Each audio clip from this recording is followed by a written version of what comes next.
depending on your situation, and it can be a relatively small change, like just, finishing up a job with one employer and starting up with another employer, can dramatically change your ability to utilize a transition to retirement strategy to, in essence, save a lot of tax.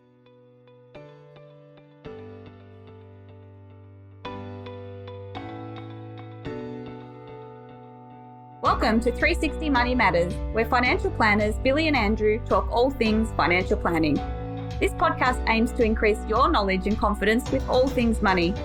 Each week, they will cover topics like wealth creation strategies, investment principles, creating passive income, paying off your debt faster, and much, much more, so you can live a life on your terms without limits. Hello and welcome back to another episode of the 360 Money Matters podcast. I'm Billy and I'm joined by my co-host, Andrew. Bills, here we are back again in the rhythm of it and back on a 360 Money Matters podcast. Andrew, favourite time of the week and back into it. Absolutely love it. Of course it's your favourite time of the week. And speak to me for half an hour. This is true. Bringing a whole heap of value to our listeners and our viewers again for 2025. So getting back into the swing of it. Andrew, what are we talking to everybody about today? This is one of, I must say, my favourite topics. This. I love this. I love giving this advice. It's a good one. We're talking all about how to save money in the lead up to retirement, and particularly when it comes to putting money in, pulling money out of super, and all of the tax arbitrage opportunities that you can take advantage of. Perfectly legal, not doing anything that isn't legal with the ATO, which is usually the first question that we get asked when we do this, but it means that there's more money in my clients' pockets and less money in the ATO's pockets, which is exactly the way that I'd like to 100%. See it. Well, we might go through some numbers and stuff later, but essentially what we're alluding to or talking about here is at a specific point in time, the rules around superannuation do change. Yep. So you're taking advantage of the change because of your age in rules and what you can and can't do. And then within those rules, then taking advantage of the tax arbitrage opportunity that is available. Yeah. So, Andrew, we're talking about a transition to retirement strategy. Basically. So we're going to refer to this, and I'm just going to say this so we don't get tongue twisted. So we'll refer to it as a TTR. Yeah. So transitions, they already got caught up. Transition to retirement strategy. Yeah. All right. So basically a transition to retirement strategy. I will talk about the history of it and we might start there, but essentially what it is there's an opportunity to be able to access money from your superannuation while you're still working. Essentially, as the name suggests, you're transitioning to retirement. Yeah. If we go back a little bit, I guess the history of it is the government made this possible for people to be able to do that, to really help people do a couple of things, but stay in the workforce. Maybe not continue working full time, but rather than losing those people out of the workforce and being a productive member of society, keeping them in the workforce, maybe reducing their working days down to say 2 or 3 days a week, but then being able to supplement that lost income by drawing from your superannuation to compensate for that. So that was the original intent of it. It allows people to go from, rather than going from working full-time to then completely stopping and retiring, being able to do this transition agreement or arrangement sort of in between the two for a couple of different reasons. But essentially it's to transition into it rather than doing it abruptly. Yep. What we're going to be referring to is how can we then take advantage of that opportunity from a superannuation and a taxation perspective to try and get more money into people's pockets. Yeah, exactly right. And I mean, mechanistically, the way that it works and the way that you utilize a transition to retirement strategy is, in essence, you have 2 superannuation accounts. So when you're working, we need a whiteboard. Absolutely. We say this every episode, and it's probably going to be the running joke of the podcast is we need a whiteboard. But you've got 2 superannuation accounts that you can have. One, which is an account that most people are familiar with, and that's an accumulation account. It's a super account that you can contribute to, but you can't draw any money out of. Once you meet a condition of release, or once you meet preservation age, which presently is at age 60, you can have what's called a pension account. Now, a pension account can only take one contribution. So you can't make regular contributions through work to it. It can only take one contribution, which is basically a transfer from your existing accumulation account. Only one contribution, but you can draw money out from it. Yep. Now, the reason that you need, in essence, 2 superannuation accounts to facilitate this type of strategy, whether it's for tax minimization, which is what we're going to talk about, or whether it's for moving into, a partial retirement, is you need one account for your employer, and if you're self-employed, for you to be able to make contributions to. So that's your existing accumulation account. And you also need a separate account, which is a pension account, which allows you to draw money out from. So the way that you, in essence, would be managing all of this is you've got 2 accounts, you slow down work, you need some supplement in terms of income. So you've still got an account open that you can contribute to, and then you draw money out from your pension account, which allows you to basically supplement income for what you wouldn't be earning if you were working. I'm just Googling whiteboards because I think we definitely needed a whiteboard here to explain that one. But let me put some context around sort of the strategy that we're referring to. So somebody turns 60. Yep. Happy birthday. You can then enter into a transition to retirement arrangement. So what do, Andrew? We move money from the main superannuation account, the accumulation portion that everybody sort of has throughout their working career. Yep. We move that across, or the majority of it across, to the pension account. Yep. The status of that, we'll talk about what that looks like, but essentially, as the name suggests, you need to activate a pension or an income stream that comes out of that. So in the event that I was talking about where you're transitioning to retirement, where you drop your working hours, obviously that makes sense because that will supplement your income for the couple of days that you might have reduced. But what about if we decided, which we do all of the time, to take advantage of that while somebody is still working? Yep. So how does that then look? Let's put some sort of figures around that. So one of the key things to note is that when you draw money out from your pension account, 0 tax. Actually, I should have done that afterwards. Andrew, exactly. Did you just say no tax? So when you draw money out from your pension account, it doesn't form part of your taxable income, doesn't go on your tax return. It's basically just as though you transferred money from one account to another account. So it doesn't attract any income tax. So where the arbitrage opportunity lies, and where crafty financial advisors will instruct their clients to take advantage of this, is, let's say you are working.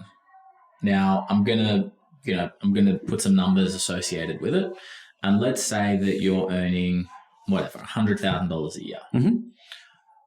On a portion of that income, you're going to pay. Now, I'll just use some random numbers, but you're going to pay 37% tax. Let's say on any income. What income stream do you use? $100,000 Sorry, a year. 30%. 30% plus tax. Plus Medicare, so 32%. Correct. So 32% tax on any of the income, let's say from $80,000 to $100,000. You take $20,000 and say, you know what? I don't want that money. I'm going to salary sacrifice it into superannuation. Yep. So you get a tax deduction of that 20 grand. So you're not paying 32% tax. What you end up paying is the contribution tax into superannuation. So instead of paying 32% tax on that income, you only pay 15% tax on that income. Then the next day, you take the money out of your pension account. 0 tax. So all of a sudden, on a portion of your income, you're not paying your marginal rate of tax of 32%. You're actually paying the superannuation contribution tax of 15%.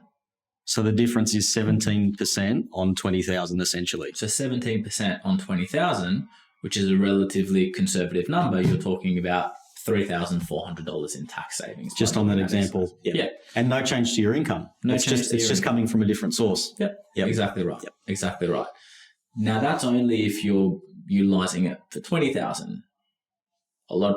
In many instances, you're able to do significantly more than that. You're limited by two things. Mm-hmm. One is how much you can contribute to superannuation, which we'll talk about, and we'll talk about some of the restrictions and some of the opportunities that are available there.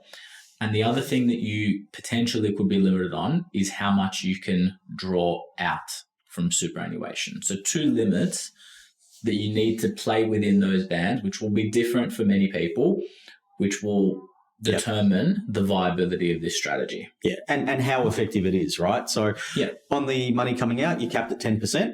So you can't pull out more than 10% of your balance for that year, essentially. Unless over the age of 60 and have ceased an employment arrangement. Different strategy altogether, just to mix it up. But yeah, what Andrew was talking about before was essentially after the age of 60, if you've ceased the employment arrangement, you can actually access your super in its entirety. So we'll stay away from that one just for a sec, just not to confuse everybody. But under a transition to retirement strategy, you can pull out up to 10% of your balance each and every year. So in terms of the money coming out to try and maximize this strategy, if you've got a balance of, we'll use that example before of $20,000. If you've got a balance of $200, your limit that you can pull out in that year is $20,000. So we say, okay. And that's 10% of your balance. 10% of your balance every year. And then in terms of what we can put in? So in terms of what you can put in, you're limited by the concessional contribution cap.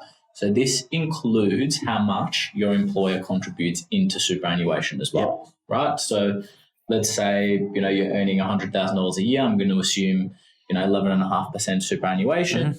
So there's $11,500 that's going into superannuation that's already taken up by your employer. And the full limit is $30,000 a year in this current financial year. So if the limit's $30,000 in this current financial year, your employer's already taking 11.5 of that, then you've got $19,500 available to utilize in this strategy. However, but wait, there's more. You can also, if your balance is under $500,000, you can also take what you haven't used in the previous 5 years. So let's say last year, you're also allowed to do another $19,500 that you didn't use. You can also use last year's in this year. So essentially there's an opportunity to be able to catch up over a 5-year rolling period going backwards. You can catch up any contributions that you haven't made, assuming that your balance isn't over $500,000. Exactly right. So in the instance that we're pulling out 10%, and I used an example of 200,000 before, but if you've got a balance of, let's say, $1 million and you can pull out 100,000, then you've got the opportunity to maybe catch up a lot of those previous years' contributions. Not if your balance is $1 million, because you'd be over $500,000. Let's use. I was just getting excited by the numbers. Let's use $400,000 as the number. You take out 10%, 40,000, and then you can start doing it like that, which would be a worthwhile strategy to look at. And what we were talking about or alluding to before, which it starts to get a little bit more complicated, but if you're over the age of 60 and you cease an employment arrangement, now it's just ceasing an employment arrangement. You don't need to permanently retire or anything like that. But if you change employers, you have the ability to access all of your superannuation, and that status stays with your superannuation fund. So you consider a client that has changed an employment arrangement after 60, and your ability to utilize this strategy is, in essence, draw down out of super is not an issue because you can draw as much or as little of your superannuation as you like. Someone who's over 65 and is still working, they automatically meet a condition of release to access as much of their superannuation as they like. So you've got, unlimited access to that person's superannuation balance. You also, in a arrangement where there's two parties, potentially one of the parties is already retired, so you can access their superannuation and then salary sacrifice into the other person's superannuation. So the point that I'm trying to illustrate with this is there are some basic caps that you need to adhere to, but depending on your situation, and it can be a relatively small change like just, finishing up a job with one employer and starting it with another employer, can dramatically change your ability to utilize a transition to retirement strategy to, in essence, save a lot of tax. Yep. I mean, we've had instances before where a client saved $40,000 or $50,000 in tax in 1 year. Yeah. So it's a very worthwhile strategy. You just need to be able to identify how much you can put in and how much you can draw out, and so to what extent you can utilize this strategy. Yeah, and there's a little bit of complexity associated with this, as you can imagine. So without sort of getting too deep into the weeds and stuff, it's something that all the time that I've seen it, it's been someone that has received advice from a financial advisor. There's too many moving parts. It's easy to make a mistake. There's a lot of benefit to be had. So in terms of value for money, it's definitely worth considering and paying for the advice for that. But it's one of those things that it's easy to stuff up. You definitely don't want to go over your contribution caps as well too. So get advice, essentially, is what I'm saying. And it's one of those instances where, I mean, a lot of the times you sit in front of a client and there's an element of trust that's involved, because you're talking about, hey, this is a potential benefit of what we're suggesting and why I recommend going one way. But no one can ever be 100% sure, because things can go unexpected. This is one of those awesome instances where it's black and white. We're dealing with tax rules. Yeah. This is the tax saving that you're definitely going to get, regardless of what happens. So you can illustrate it really quickly and really easily as to what the benefit in it is. Yeah. Andrew, I reckon we managed to work our way through that without the need for a whiteboard, so hopefully those numbers made sense. So get that out of your Amazon cart. That's it. Exactly right. But no, look, Andrew, thank you for today. Good explanation. Hopefully that did a lot of justice for our viewers and our listeners. Yeah, and look, if you've got any questions, or if you're in that situation and want to know whether this could be of benefit to you, please feel free to reach out to Billy or myself. Billy's only 6 months away from being able to access his super, so he's gonna do it firsthand as well. But no, in all honesty, thanks a lot for tuning in. If you've got some value out of that, like, subscribe, and we look forward to catching you on the next podcast. Thanks. Thanks for listening today. If you have any questions on what we talked about, or would like to have a chat about your money journey, visit us at 360fs.com.au. Just a reminder to our listeners that the information contained in this podcast is general in nature, and it is not intended as personal recommendations for the audience.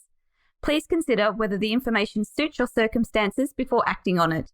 This information is provided by Billy Amaritis and Andrew Nicolaou of 360 Financial Strategists Proprietary Limited, authorised representatives and credit representatives of AMP Financial Planning.